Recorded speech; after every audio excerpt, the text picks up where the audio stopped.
नमस्कार दोस्तों, कैसे हो आप सब। आपका स्वागत है फिर से एक नई कहानी के साथ। तो चलिए शुरू करते हैं। क्या थी वो कहानी। मेरा नाम अजीत है। जो कहानी मैं आपको बताने जा रहा हूँ वो मेरी कहानी है, जो एक खौफनाक मंजर को दर्शाती है। ये बात उन दिनों की है जब हमारे गांव में एक अफवाह फैली हुई थी कि रात में एक चुड़ैल आती है और गांव के बाहर खड़ी होकर प्याज रोटी मांगती है। अगर किसी ने भी धोखे से उसे प्याज रोटी दे दी तो वो उसे अपने साथ ले जाती थी।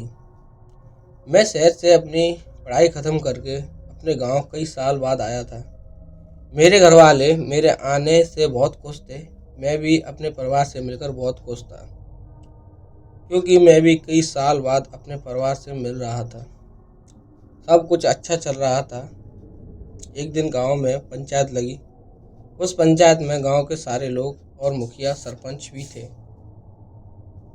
और गांव वाले सरपंच जी से कह रहे थे, यह सब कब तक चलेगा सरपंच जी। ऐसे कितने लोग उस चुड़ैल की बलि चढ़ते रहेंगे। हमें उसके बारे में कुछ तो सोचना पड़ेगा। वहाँ पर खड़े होकर सारी बातों को ध्यान से सुन रहा था, और मैं उन गांव वालों की बात सुनकर हंसने लगता हूँ। तभी वो सारे गांव वाले मेरी तरफ देखने लगते हैं। वैसे ही मैं उनसे कहता हूँ, मुझे इस तरह से क्यों देख रहे हो। चुड़ैल जैसी कोई चीज़ नहीं होती है। वैसे भी आप में से किसी ने उस चुड़ैल को देखा है। मेरा इतना कहने पर ही गांव के सारे लोग आपस में बातें करने लगते हैं। तभी उनके बीच में से एक बुजुर्ग बाबा जी ने कहा, बेटा मैंने देखा है उस चुड़ैल को। मैं इतना सुनकर चुप हो जाता हूँ और उनसे पूछने लगता हूँ, कैसी दिखती है वह चुड़ैल, मुझे भी तो बताओ।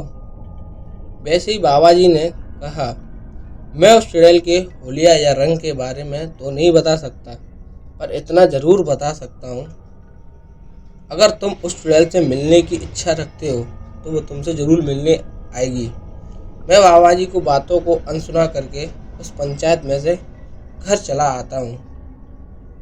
धीरे धीरे रात होती है। मैं खाना खाकर अपने परिवार के साथ घर के आंगन में सो जाता हूँ।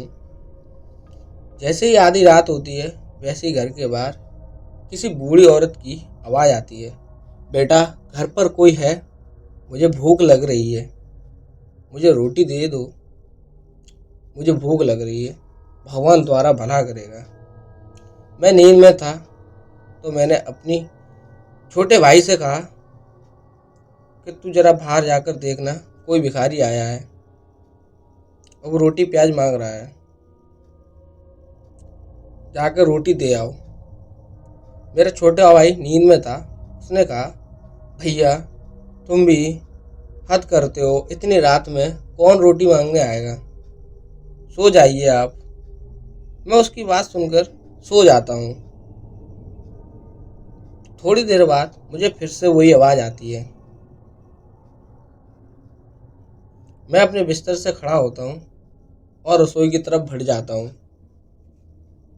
रसोई में से रोटी प्याज लेकर घर के दरवाजे पे पहुँचता हूँ। जैसे ही मैं अपने घर का दरवाज़ा खोलता हूँ तो देखता हूँ कि घर से थोड़ी दूरी पर वह बूढ़ी औरत खड़ी थी। मैं उस बूढ़ी औरत के पास जाता हूँ और उन्हें रोटी प्याज देकर कहता हूँ, अम्मा तुम इतनी रात को रोटी मांगने आई हो, आप शाम को भी तो आ सकती थी। मेरा इतना कहने पर वह बूढ़ी औरत मुझसे बोली, बेटा चुड़ैल रात में ही आती हैं, ना कि शाम को। मैं इतना सुनकर थोड़ा डर सा जाता हूँ और सोचता हूँ शायद अम्मा पागल हो गई हैं जो इस तरह की बातें कर रही हैं। बूढ़ी औरत मुझसे कहती है, बेटा मैं पागल नहीं हूँ, तुम्हारी इच्छा थी मुझसे मिलने की, इसलिए मैं आई हूँ। उस बूढ़ी औरत का चेहरा मुझे अंधेरी की वजह से साफ तो नहीं दिख रहा था, तो मैंने सोचा छोड़ो, इनसे बात करके मैं अपनी नींद क्यों ख़राब करूं। जाकर मैं सोता हूं।